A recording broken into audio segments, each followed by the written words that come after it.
बता दो जरा कि जब इतने पुराने तुम हो तो फिर हमारी मस्जिदों में तुम्हारे लोग पनाह क्यों लिए हुए थे? बच्चों से पनाह क्यों लिए हुए थे? इसलिए एक मस्जिद तो चली गई, बाबरी मस्जिद। भारत में अब कोई दूसरी बाबरी मस्जिद बनाने की गलती करेगा तो याद रखो, बलिया भी हुकूमत से लेकर उन गुंडों को भी कह रहा है, अब तक तारीख में एक करबला पड़ा गया था, भारत के हर गली में करबला नजर आएगा। सुभान अल्लाह, सुभान अल्लाह।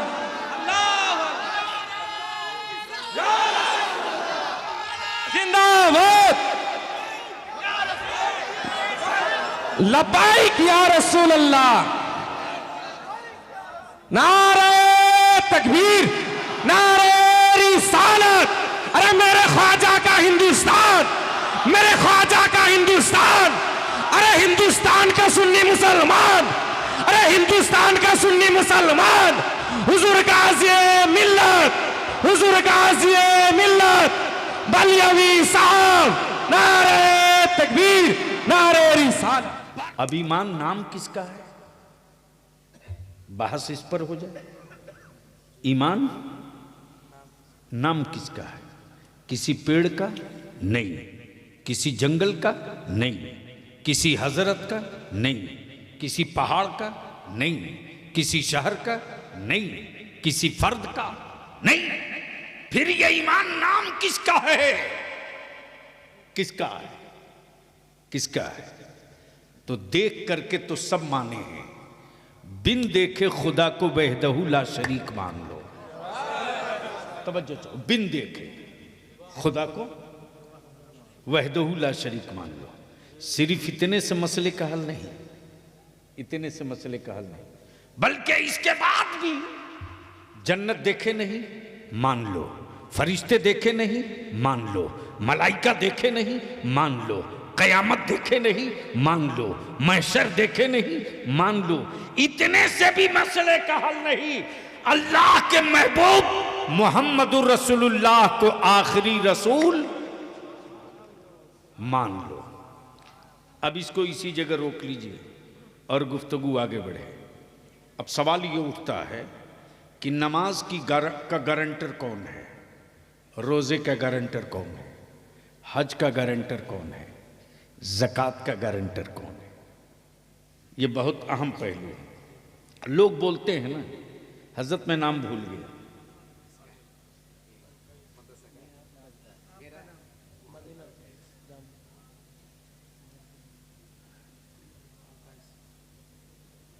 मोहम्मद हजरत मौलाना कारी अल कैसा। हजरत आपका मैं भूल गया हूं, हजरत अल्लामा मौलाना मोहम्मद लुत्फुर रहमान साहब अजहरी। बस थोड़ी सी, हजरत आपने मकान बहुत अच्छा बनाया, बहुत बढ़िया। आखिर बनाते वक्त इंजीनियर कुछ तो बताया होगा कि छत का गारंटर कौन है। तवज्जो चाहूं, अगर बात समझ में आवे तो, छत का गारंटर कौन है, दीवारों का जामिन कौन है? छत का गारंटर कौन है, दीवारों का जामिन कौन है, जिससे आप बेखौफ होकर सो सकें, बेफिक्र होकर सो सकें। बहुत बहुत बहुत बहुत सेंसिटिव इशू है प्लीज, जिससे आप बेखौफ होकर सो सकें, भय मुक्त होकर सो सकें। इंजीनियर ने जब दीवार कंप्लीट करके छत ढाल दिया तो कहा, कारी साहब बुनियाद इतनी मजबूत है कि छतों का गारंटर पिलर है, बीम है। छतों का गारंटर पिलर है, बीम है। लाओ कारी साहब मैं लिख के दे देता हूं, जलजला आएगा जरूर, पत्ते और दरख्त तो हिल जाएंगे, लेकिन आपकी छत नहीं हिलेगी, इसलिए कि मैंने बहुत ठोस बुनियाद ठोक के डाली है। अब दिल को लगा लीजिए, ज़हन को करीब कीजिए, ज़हन को करीब कीजिए। छतों का गारंटर पिलर और बीम, छतों की गारंटर पिलर और बीम। अब मैं पूछूं मुसलमान, तू बता तेरी दौलतों का गारंटर कौन है रे? बस दिल लगा दो तो बोल दो, बोल दो, बोल दो, तवज्जो चाहो। एक मामूली तामीर की थोड़ी सी टेक्नोलॉजी ने छतों की गारंटी ले ली, लेकिन जब मेरे आका मुस्तफा जाने रहमत सल्लल्लाहु अलैहि वसल्लम ने ज़कात का तसव्वुर पेश किया उम्मत के सामने, तो ये क्लियर कर दिया, सुन, तेरे मकानों की छतों का गारंटर पिलर या बीम बने ना बने, तेरी दौलतों की तहफ्फुज और हिफाजत का गारंटर ज़कात बनने जा रही है। सुभान अल्लाह, सुभान अल्लाह। ज़कात की अदायगी तेरी दौलतों की जमानत है। लेकिन आज का मुसलमान अगर ज़कात अगर ढंग से निकाल देना, तो न दीदी के दरवाजे कटोरा लेके जाना पड़ेगा, न दादा के सामने हाथ फैलाना पड़ेगा। अरे मुसलमान, अब तू इतना गरीब है, उसके बावजूद भी तू खटकता सबको है रे। और बलिया भी कहता है, मत मेरे होठ पर उंगलियां रखो, वरना मैं वो पोल खोल दूंगा कि मेरी मस्जिदों के बुनियाद के नीचे शिवलिंग ढूंढने वालों, अगर मैंने ढूंढना शुरू कर दिया तो दूर दूर तक तुम भारत में कहीं नजर नहीं आओगे। नारे तकबीर, नारे रिसालत। तो बता दो जरा कि जब इतने पुराने तुम हो तो फिर हमारी मस्जिदों में तुम्हारे लोग पनाह क्यों लिए हुए थे? बच्चों से पनाह क्यों लिए हुए थे? इसलिए एक मस्जिद तो चली गई, बाबरी मस्जिद। भारत में अब कोई दूसरी बाबरी मस्जिद बनाने की गलती करेगा तो याद रखो, बलिया भी हुकूमत से लेकर उन गुंडों को भी कह रहा है, अब तक तारीख में एक करबला पड़ा गया था, भारत के हर गली में करबला नजर आएगा। सुभान अल्लाह, सुभान अल्लाह।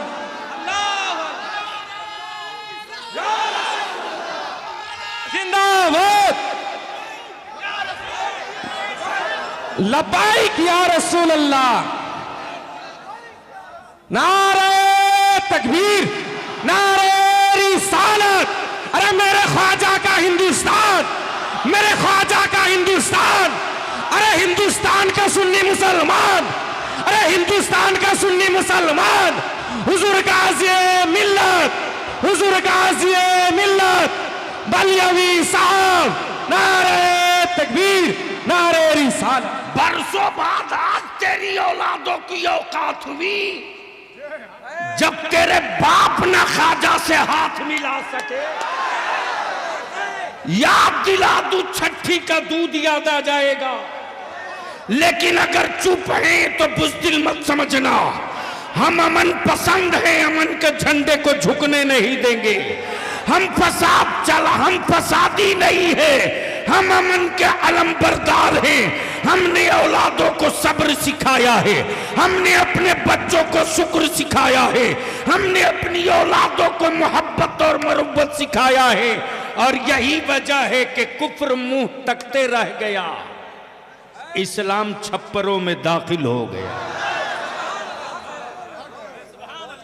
लेकिन याद रखना, मुट्ठी 12 लोग निकालो 1991 का वो कानून, निकालो 1947 का वो कानून, जिसमें डिक्लेयर है कि 1947 में जो मस्जिद, जो मंदिर, जो गिरजा, जो गुरुद्वारा जिस पोजीशन में है उसी पोजीशन में रहेगा, उसको कोई चेंज नहीं कर सकता। लेकिन ये सत्ता और हुकूमत के पाले हुए विदेशी गुंडे, अमेरिका और इस्राइल के दल्लों, भारत के लोगों को धर्म के नाम पे नहीं बांट सकते। 800 साल हुकूमत किया, कहां थे उस वक्त, कहां थे? अब निकल के आए हो। 800 साल माने रखता है, अभी तो 100 साल भी नहीं पूरा हुआ, अभी तो 100 साल भी पूरा नहीं हुआ। कितने टुकड़े कर दिए। 800 साल जब हमारे बाप दादा ने हुकूमत की तो पाकिस्तान को वजूद में नहीं आने दिया, बांग्लादेश को कहीं से निकलकर अलग नहीं होने दिया, पेशावर से आगे बढ़ तो तन्हा तन्हा भारत वो मुल्क था। अगर चाहता तो आलमगीर औरंगजेब नाम बदल सकता था, नाम बदल सकता था, लेकिन यार इस्लाम वाला नाम नहीं बदलता है, नेचर बदल देता है। इस्लाम वाला नाम नहीं बदलता है, नेचर बदल देता। जो खुद ही नंगा हो वो दूसरे को कपड़ा पहनाने की क्या बात करेगा। लेकिन अफसोस उन पर नहीं मुसलमान, अफसोस तुझ पर है। करोड़ों रुपया तुम खर्च करते हो, हमें इससे मतलब नहीं कि तुम वोट किसको देते हो किसको दोगे, लेकिन इतनी बात बलियाबी जरूर कहेगा, आखिरी सांस तक कहेगा। सबके लिए तुम सोचते हो, अपनी औलादों के लिए, तेरी औलादों के लिए कभी किसी ने सोचा? कोई सोचा हो तो बताओ। सबसे ज्यादा अगर भारत में स्टेट में किसी की हुकूमत रही तो सेकुलर कहलाने वालों की। अगर इन सेकुलर पार्टियों के नेताओं के दिलों में बेईमानी नहीं होती तो आज ये बिला वजह के जो कुकुरमुत्ते पैदा हुए हैं ये शायद नहीं होते। लेकिन इनको इत्मीनान से पाला गया ताकि मुसलमानों को डरा के रखा जाए। और बलिया भी कहता है, किस झाड़ी में पड़े हो, एक अल्लाह से डरने वाली कौम दुनिया में किसी और से नहीं डरती है। और डरेगा वो जिसे ना जाने क्या क्या बनने का डर हो। हमें कोई डर नहीं है, इसलिए कि हम अब्दुल्ला हैं, अब्दुल्ला ही रहेंगे। डर उसको है, डर उसको है जिसके यहाँ कोई महशर नहीं है। हमारे यहाँ महशर भी है, शफाअत भी मुस्तफ़ा की है। आए आए आए, वारे मेरे आला हजरत, वारे मेरे आला हजरत। और याद रखना मुसलमानों, हजरत तो रोज पैदा होते हैं, आला हजरत कभी कभी पैदा होता है। वाह वाह वाह, तवज्जो चाहो। आला हजरत। अब यहां रुक कर एक बात अर्ज कर दूं, इजाजत हो तो सुनेंगे? तो धीरे से बोल दो सुभान अल्लाह। तवज्जो चाहो। हजरत हजरी साहब तकरीर कर रहे थे, इसी बीच में एक साहब खड़े हो गए। खड़े हुए तो बीच में खड़े थे, मैं समझ नहीं पा रहा था कि ये किधर वाले हैं। मुसलमानों में भी कई तरह के लोग हैं, नाम मुसलमान है, रियल ये है कि वह है नहीं।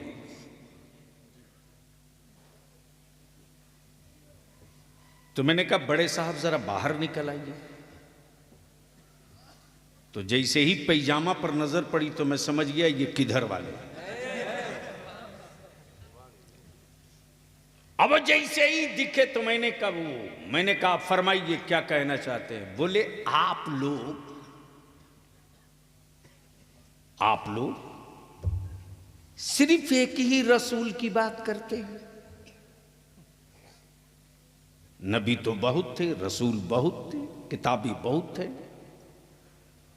सहीफे बहुत थे, लेकिन महफिल कोई भी हो, बात एक ही नबी की। मैंने कहा बात तो बिल्कुल पते की है। मैंने कहा आप उम्मत किसकी है?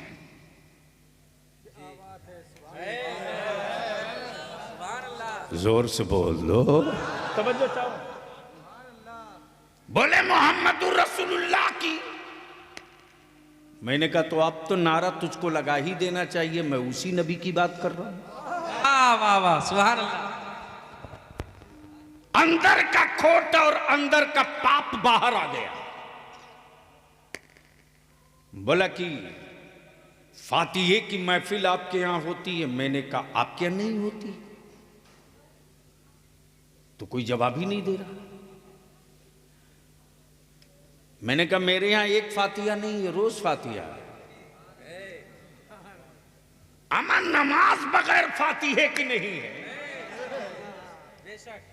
जोर से, ओए जोर से सुभान अल्लाह। सूरे फातिहा पढ़ना ही पड़ेगा। जैसे ही मैंने कहा कि प्रॉब्लम बताइए बड़े साहब, दिक्कत क्या है एक ही नबी से? हमारा अकीदा और ईमान यही है कि वो अव्वल भी है आखिर भी है। तवज्जो चाहो। वो बकिया जितने हैं सब बीच के, वो अव्वल भी है आखिर भी है, वो इब्तिदा भी है, वो इंतहा भी है। तवज्जो चाहूंगा ले लिए। बोला नहीं बात तो ठीक है, लेकिन महीना मुहर्रम का हो तो उसी नबी की बात, जमादिल अव्वल हो तो उसी नबी की बात, हज हो तो उसी नबी की बात। मेरे कहने का मतलब यह है कि एक ही नबी की बात बार बार क्यों? आप लोगों का मन नहीं उकताता है? बंगला में क्या बोलते हो उसको?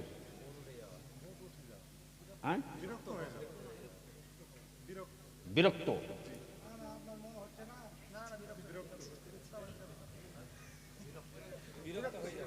यानी आज भी हमारा देश जब इटली के लिए हाई कोर्ट में केस लड़ सकता है,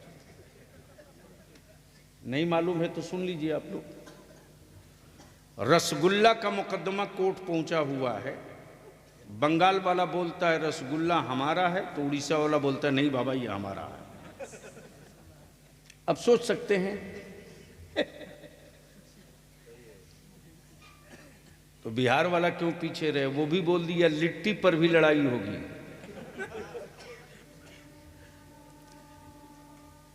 मौली साहब पूरे ताव में खड़े हुए बोले एक ही नबी की बात बार बार। मेराज की रात हो तो उसी नबी की बात, रमजान का महीना हो तो उसी नबी की बात, तीजा 40वां हो तो उसी नबी की बात, जुमा की तकरीर हो तो उसी नबी की बात। बार बार एक ही नबी की बात करते हैं, मन नहीं घबराता है? मैंने कहा बड़े साहब आपकी उम्र कितनी हो गई? तो बड़े मियाँ बोल पड़े मेरे क्वेश्चन से मेरी उम्र का क्या रिश्ता है? मैंने कहा जवाब इसी के अंदर है। इसलिए कि पल्ला आपको उससे पड़ गया है जो खाटी खाटी खूंटा ठोक कादरी है। समझो चाहो। बड़े मियाँ आपका एज कितना हुआ? बोले 60 साल। कितना? 60 ईयर्स। मैंने कहा एक बात बताओ बड़े साहब, पानी पीते हो?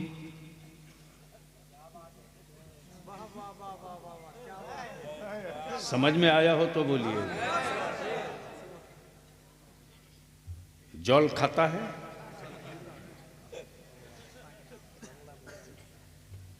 भला साहब कैसी बात करता है? अगर पानी नहीं पिएगा तो पानी चढ़ाना पड़ेगा। मैंने कहा कभी चढ़ाना भी पड़ता है, कभी पानी उतारना भी पड़ता है। आज चढ़ेगा नहीं, आज उतरेगा। आज चढ़ेगा नहीं, तवज्जो चाहूं, उलमा समझ गए, आज चढ़ेगा नहीं। कितने दिनों से पी रहा हो बड़े साहब? बोले अरे साहब मत पूछो, जब से मां का दूध पी रहा हूं तब से पानी पी रहा हूं। मैंने कहा भात खाते हो कि नहीं? बोला कमाल है, भात छोड़ देगा तो कब्रिस्तान जाना पड़ेगा। मैंने कहा कब से खा रहे हो? बोला जब से खाना शुरू किया तब से खा रहा। पकड़ लिया गर्दन और टिटवा। मैंने कहा हरामखोर, 60 साल से पानी पी रहा, वही एक ही पानी।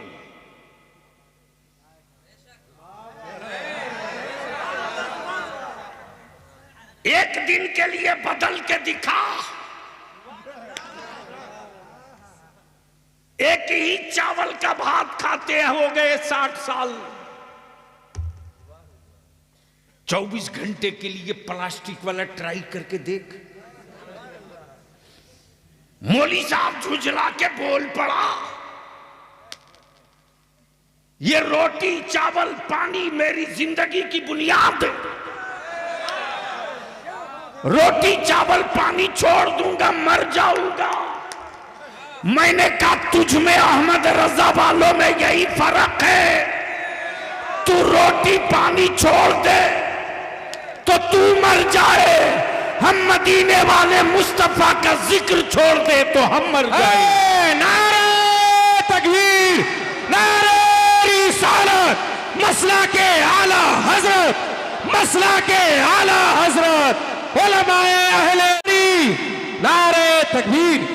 अल्लाहुम्मा सल्ली अला सय्यदिना मौलाना मुहम्मदिन बारिक वसल्लिम सल्लु अलैहि सलातुम व सलामन अलैका या रसूल अल्लाह। बस यहीं रुक जाओ, यहीं रुक जाओ। कमलाबाड़ी और फूलबाड़ी के ईमान वालों यहीं रुक जाओ। आज के इस तारीखी इजलास में आने वालों, मान लो शरीर है, जिस्म है, हाथ भी है, आंख भी है, सर भी है, पैर भी है, सब है, सब है, रूह नहीं है। रूह नहीं है। हाथ उठेगा, बोल बोल बोल बोल, जबान बोलेगी, आंख देखेगी, पैर चलेगा, दिमाग सोचेगा, दिल धड़केगा, नसें हरकत में होगी। क्यों? सब तो है, सिर्फ एक ही चीज तो नहीं है जो दिखती भी नहीं। तवज्जो चाहूं, जो दिखती भी नहीं वही नहीं है। हाथ है दिख रहा, पैर है दिख रहा, सर है दिख रहा, आंखें हैं दिख रही, जबान है दिख रही, रूह दिख नहीं रही, लेकिन है नहीं, है नहीं। बोलोगे तो बोल दूंगा। और रंग में आके बोल दे, बोल दे। मैंने कहा जरी साहब है तो सब कुछ, है तो सब कुछ, सिर्फ रूह ही तो नहीं है। बोलिए ना, आंख देख क्यों नहीं रही, हाथ उठ क्यों नहीं रहा, जबान बोल क्यों नहीं रही, पैर चल क्यों नहीं रहा? तो अजहरी साहब बोल पड़ेंगे सब हो, रूह ना हो तो न पैर किसी काम का, न हाथ किसी काम का, न आंखें किसी काम की। रूह के बगैर जिस्म बेकार। यहीं से मसलके आला हजरत का अकीदा बोल पड़ा, रूह के बगैर जिस्म बेकार, हुजूर के बगैर सारी इबादतें बेकार। वाह वाह वाह वाह।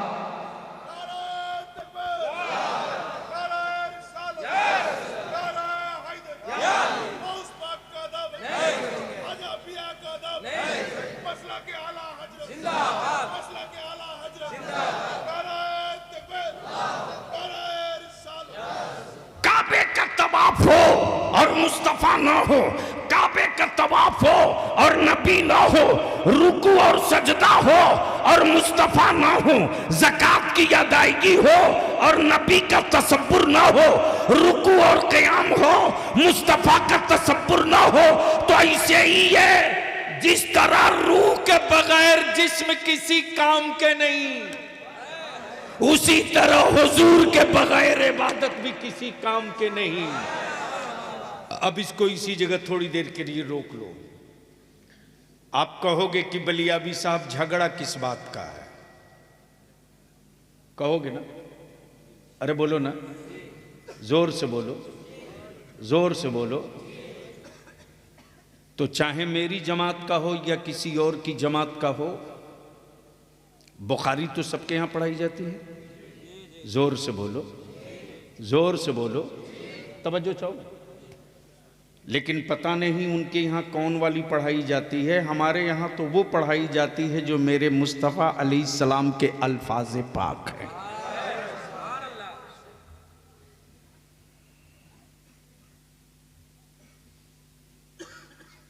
बैठ जाओ, बहुत अच्छे आदमी हैं, एक दो को और साथ लेके चले आना। एक बार धीरे से बोल दो, अरे मोहब्बत से बोल दो। मैं क्या कह रहा था?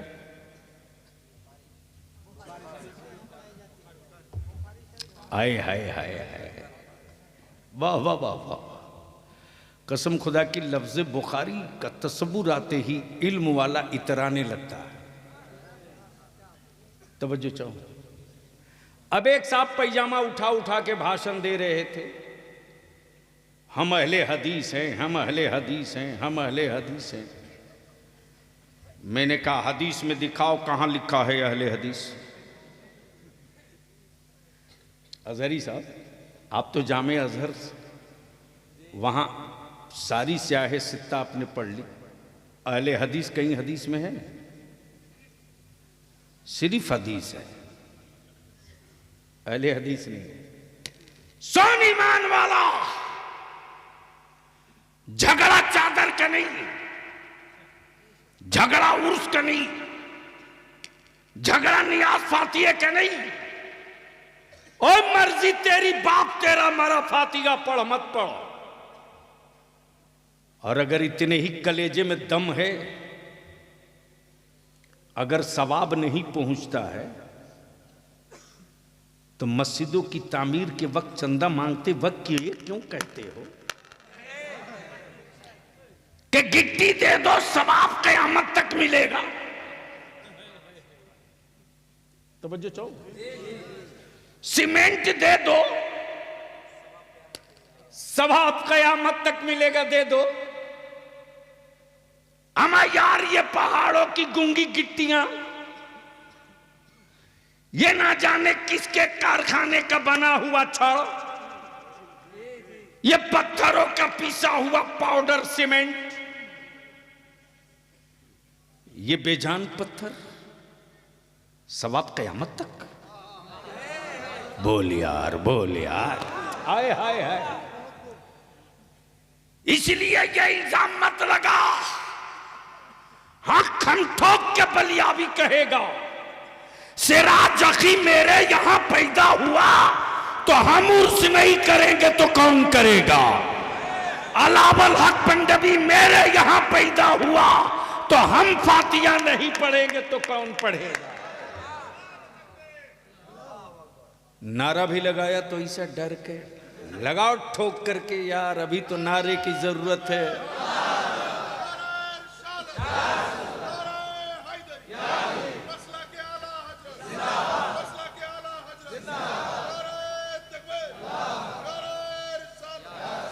ईमान वालों, इस वक्त खुफिया मीटिंग कर लड्डू बांटने की तैयारी हो रही है, सोशल मीडिया पे देख लेना।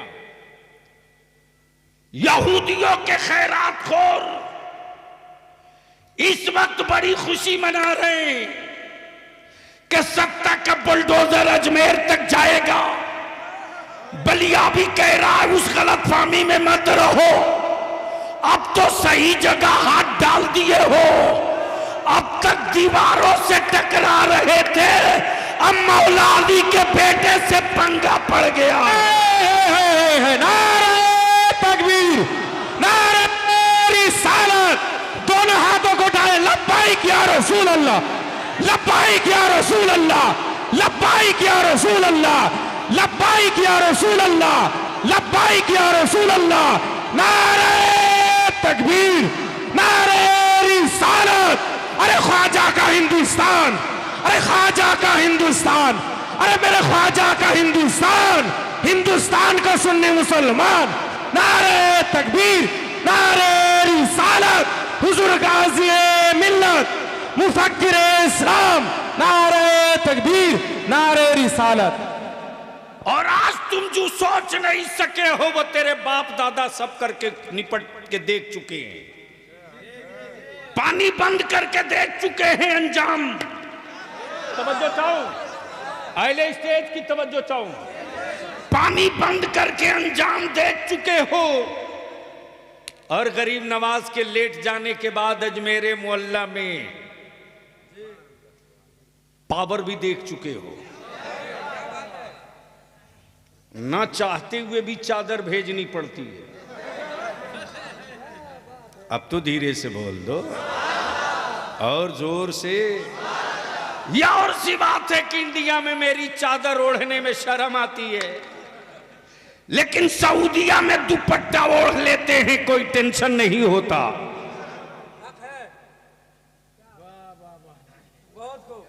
अगर समझ गए हो तो बोल दो। तवज्जो चाहूं, दिल लगाओ। बाकी जिंदा और सलामत और बाहर रह गए, इसलिए कि इस वक्त कई सूबों की हुकूमत हम पर मेहरबान है। हम भी फ्री प्लान तैयार हैं। इधर आप प्यारे हुनर आजमाए तो तीर आजमा, हम जिगर आजमाए। देखता हूं कितने मुकदमे लिखते हो, लिख जाओ। फाइनल टच हम ही देंगे। तवज्जो चाहो, दिल लगाओ। तो झगड़ा न चादर का, न उर्स का, न संदल का, न गागर का, फिर है किसका? सवाल सवाल। जैसे ही फूलबाड़ी इकट्ठा हुआ, कमलाबाड़ी, फूलबाड़ी, और भी कोई नाम है हजरत? यानी दोनों मिलाकर एक है, एक है। यानी पूरब पश्चिम 1 2। बंगाल में एक ब्लॉक है ही नहीं है। यानी इतना डेवलप किया कि एक ही वीडियो पर 2-2 ब्लॉक को कवर किया जाता। लेकिन जो बेचारे, जाहिर सी बात है, लेकिन बिहार में रिजल्ट पढ़िए, देखिए। तेरे एक बलियावी ने सिर्फ हल्का सा टच किया, हल्का सा। हर साल 30, 35, 40, 2 साल पहले 60 BDO, CO, additional collector, DSP, दारोगा हर साल पैदा होते। इसलिए कि बलियावी ने बिहार में गर्दन पकड़ाया नहीं है, नस पकड़ रखा है। मैंने तो कई बार कोशिश की, और फिर आज मैं अपने उलमा से अपील करूंगा। मुत्तकीम साहब हैं कि चले गए हैं?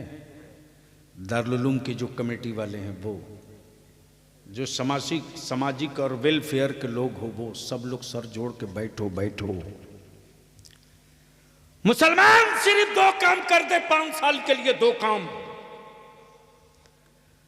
अपनी कमाई हुई दौलत की सही ज़कात निकाल दे और निकाह को सस्ता कर दे, और इसी पैसे को बचाकर अपनी औलादों को पढ़ा दे। 6ठे साल में हुकूमत से भीख नहीं मांगनी पड़ेगी। तेरी औलादे छाती पर चढ़ करके अपना हिस्सा ले लेंगे। लेकिन ये कहने में बलियाबी को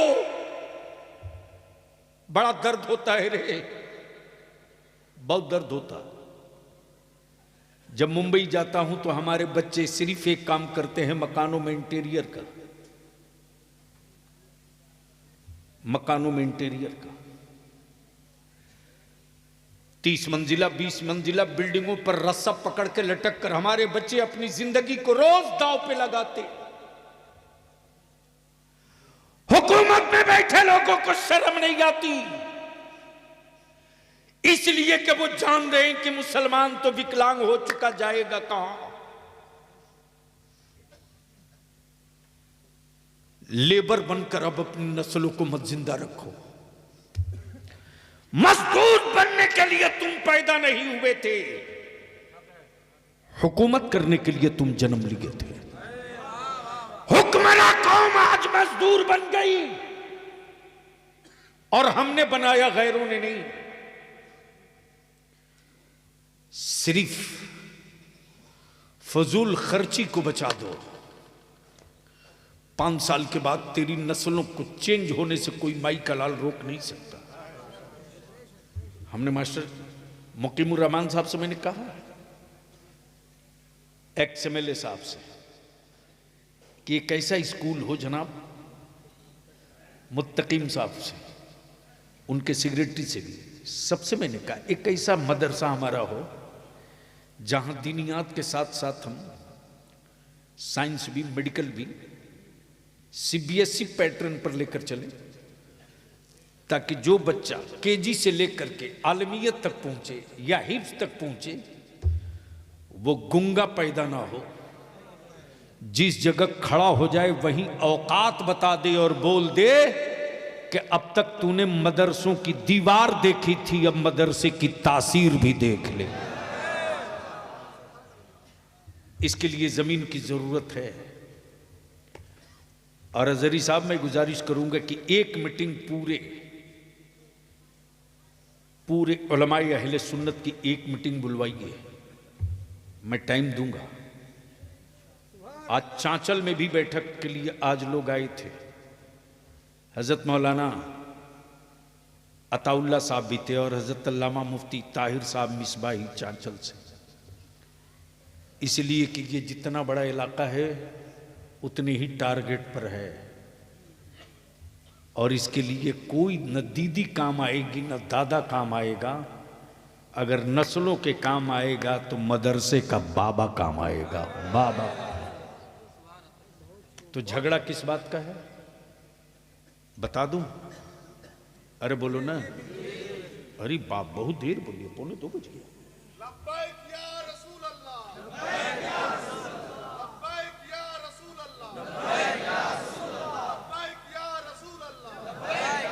बस आखिरी हिस्सा गुफ्तगू का है, न चादर का, न उर्स का, न संदल का, न फातिहे का, न नियाज का।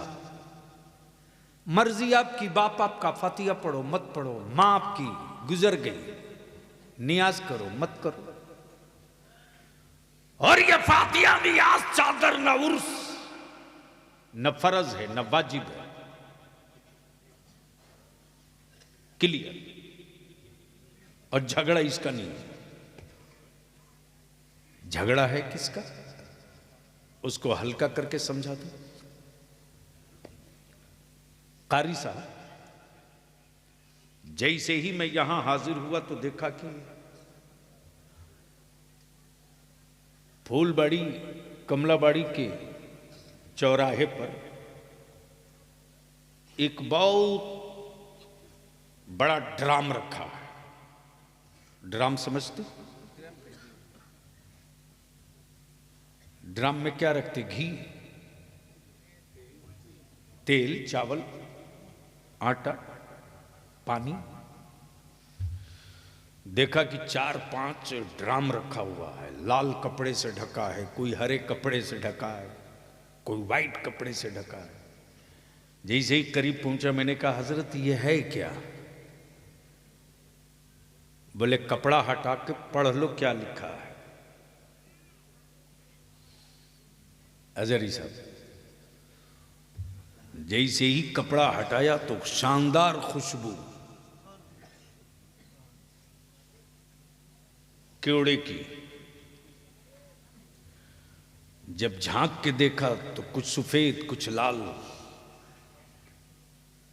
और थोड़ा करीब से देखा तो काजू भी, किशमिश भी, अखरोट भी, बादाम भी, पिस्ता भी। मैंने कहा इसमें तो बहुत कुछ पड़ा है। बोले जो जो पड़ा है नीचे लिखा हुआ है। अब पढ़ना शुरू किया तो ऊपर से शुरू है। इसमें दूध भी है, शहद भी है, अखरोट भी है, काजू भी है, पिस्ता भी है, बादाम भी है, और नीचे में लिखा हुआ है कि 2 बूंद पेशाब भी।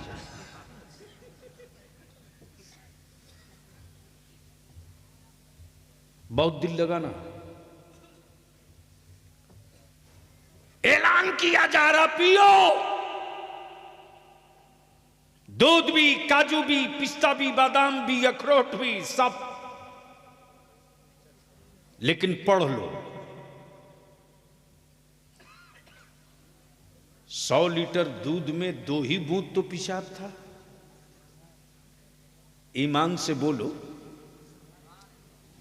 पेशाब मिला हुआ कोई समझ जाए या सुन ले या लिखा हुआ पढ़ ले तो पिएगा? अरे जोर से बोलना, हजरत पिएगा? 100 लीटर में 2 बूंद कोई माने तो रखता नहीं है, पिएगा? 1000 लीटर दूध में 2 ही कतरा तो पेशाब है, पिएगा? डर क्यों रहे? क्लियर बोलो, पिएगा? क्यों? इसलिए कि 2 बूंद नापाक है। अमा हर इबादत हो। और यहां तक है कि मेरे आका करीम सल्लल्लाहु अलैहि वसल्लम की जूतिए पाक को अगर कोई जुतवा कह दिया ना, मेरे आका करीम की जूतिए पाक को कोई जुतवा कह दिया माज़अल्लाह, तो इस्लाम से खारिज। ईमान नाम है मुस्तफा के एहतराम का, और जो हर वक्त हर लम्हा रहे सैयदना अबू बकर सिद्दीक रज़ियल्लाहु ताला अन्हु। जब सहाबा ने पूछा है अबू बकर तुम ही बता दो मुस्तफा का आकाए रहमत का मेयार और आकाए दो जहां है कैसे, तो सैयदना अबू बकर सिद्दीक कहते लोगों इनके जैसा पहले कभी नाखों ने देखा हो तो बतावे कि वैसे हैं, ये तो ऐसे हैं कि बादज खुदा बुजुर्ग तुई। किस्सा मुख्तसर। क्या लाया भैया? यहां मत दो, यहां मत दो, मदरसे में देना, मदरसे में देना। और सुन लो, हेलो, इस इलाके में ये बीमारी बहुत है। एक सेकंड, आप कुरान शरीफ देने से पहले पूछ लो कि कौन सी किताब दें जो बच्चे पढ़ सके, ठीक है? और आप लोग ले जाओ। आप लोगों से भी गुजारिश करूंगा कि हर मस्जिद हर मदरसे में कुरान शरीफ लोग ले जाकर देते हैं, दीजिए, अच्छी बात है, लेकिन वो किताब दीजिए जो ज़्यादा से ज़्यादा बच्चे पढ़ सके। बुखारी शरीफ दे दो, तिरमिजी शरीफ दे दो, मुअत्ता इमाम मोहम्मद दे दो, बैहक़ी शरीफ दे दो, जलालैन शरीफ दे दो, ताकि वो बच्चे हमेशा पढ़ते रहें, ठीक है? जब वो पढ़ करके हदीस मुस्तफ़ा कहीं मैदान में खड़े होंगे तो वो सुनाएंगे और तुमको सवाब भी मिलेगा। इसलिए ज़रूरत क्या है वो पूछ करके किताबें दो, अल्लाह ताला कबूल फरमाए। तो बस आखिरी हिस्सा गुफ्तगू का एक बार धीरे से बोल दो सुभान अल्लाह, सुभान अल्लाह, और जोर से। हजरत क्या एक मीटिंग बुलाई जा सकती है? इस पर लोगों से एक मशवरा कीजिए, और रमज़ान शरीफ से पहले पहले एक मीटिंग हो जाए। और एक मर्तबा अहले सुन्नत के लोग, अब तक तो पार्टियों का झंडा लिख ले होना मुसलमान, एक बार मेरे रसूल की इज्जत का झंडा लेकर निकल जाओ। देख क्या इनकलाब आएगा। और देखना है तो बिहार में चल के देख, झारखंड में चल के देख। हमारे उलमा जब निकल गए सड़कों पर तो हुक्मरानों को कहना पड़ा, हर जगह अंग्रेजी बोल सकते हो, बिहार में बोलोगे तो होंठों को रफू कर दूंगा। इसलिए मैं इल्तिजा करूंगा हर मस्जिद के सदर सिगरेटी से और हर मस्जिद के इमाम से, ये मत सोचिए कि यूपी की बीमारी बंगाल नहीं आएगी, बहुत जल्द आने वाली है। इसलिए उसके लिए जब आ जाए तब दवा ढूंढिए, ये कमाल की बात नहीं है। कमाल की बात यह है कि बीमारी पैदा हो उससे पहले बीमारी को मार दिया जाए। इसके लिए मैं इल्तिजा करूंगा पूरे मालदा के उलमाए अहले सुन्नत से, अगर वारिसे अंबिया का ताज सर पे रखे हो और आलिम हो तो हक के आलमियत अदा करने के लिए छोड़ो मसल्ला, पकड़ो मैदान, निकलो घरों से, आओ सड़कों पर, सर जोड़ के बैठो और खतियान से लेकर कागज तक, रजिस्टर 2 से लेकर के रजिस्टर 1 तक सारी दलीलें जमा करके एक कंपाइल करके डॉक्यूमेंट्री तैयार कर दो, ताकि जिला के कलेक्टर को दे करके रिसीव करा के बता सको कि फला जगह की मस्जिद के ऊंचे मीनारों को देखकर अगर किसी के पेट में दर्द हो तो उसको दवा यहीं से आप दे दीजिएगा, वरना अगर मेरे दरवाजे पर आया कि हम खोद के देखेंगे तो मस्जिद के मीनार के जमीन की तो खुदाई बाद में होगी, आने वालों का क्या क्या होगा इसका फैसला आप खुद। वाह वाह। इसके लिए सर जोड़ करके क्या बैठोगे आप बुलाया जाए तो? ओए जोर से बोलो, बैठोगे बुलाया जाए तो? निकलोगे अपने घरों से बुलाया जाए तो? इसलिए अजहरी साहब आपसे बड़ा भरोसा और बड़ी उम्मीद है। खुद को जीने के लिए जिंदा रहना ये कमाल नहीं है, मेरे मरने के बाद मेरा जनाजा धूम से निकले ये जिंदगी का कमाल है। वाह वाह वाह वाह। इसलिए कि वो जनाजा ही नहीं यार जिसके गुजरने के बाद गलियां ना वीरान हो जाएं। जनाजा तो वो है कि आशिक का जनाजा है जरा धूम से निकले। इसलिए कि मेरे आका करीम अलैहिस्सलाम ने जो मजहब दिया वो इस्लाम है। जो मजहब दिया और इस्लाम जिससे पहचाना जाता है वो मुसलमान है, और मुसलमान वो है जो सूद नहीं खाता है। मुसलमान वो है, जोर से बोलो, यहां धीरे क्यों बोल रहे हो, कुछ गड़बड़ तो नहीं है? हजरत एक बार बड़ा बवाल हो गया, जगह का नाम नहीं बताऊंगा शिकवा हो जाएगा, है बंगाली ही।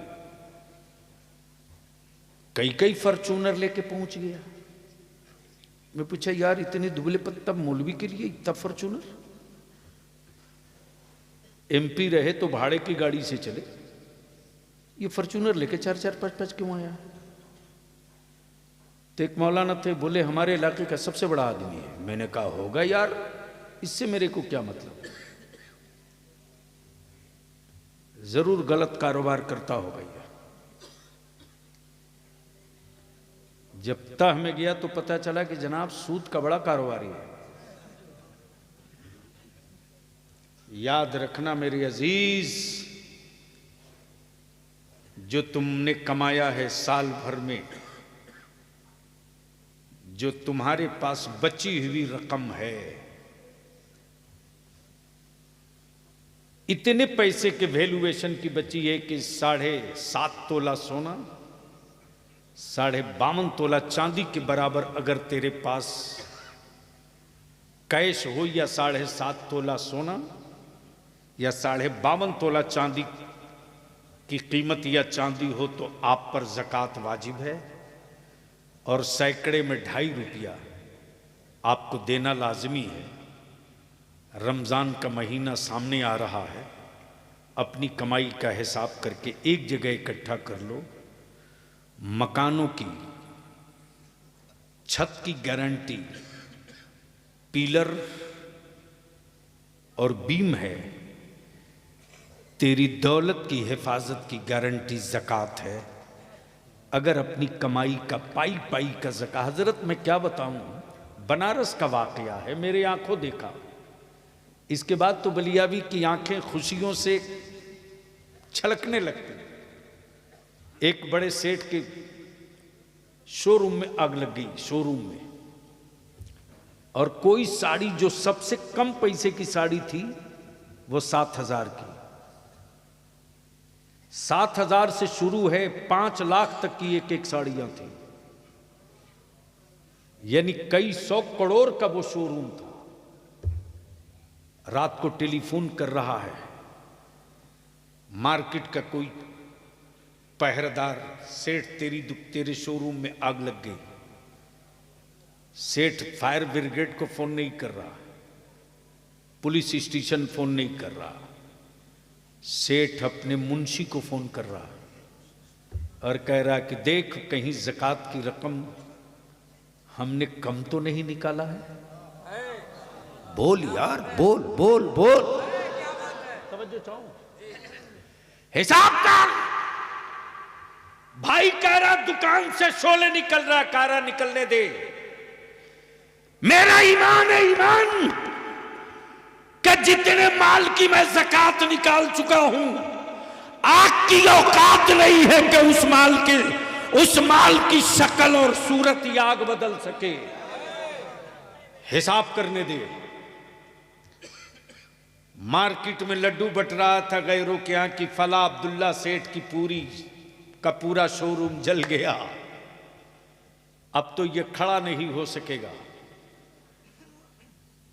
जैसे ही 1.5 घंटे के बाद उनके मुनीम मुंशी जी ने रिपोर्ट की, फोन किया, कहा ज़कात की पूरी रकम निकाल दी गई है, 16 रुपये की ज़कात की रकम बच गई थी जो अदा नहीं हो पाई है।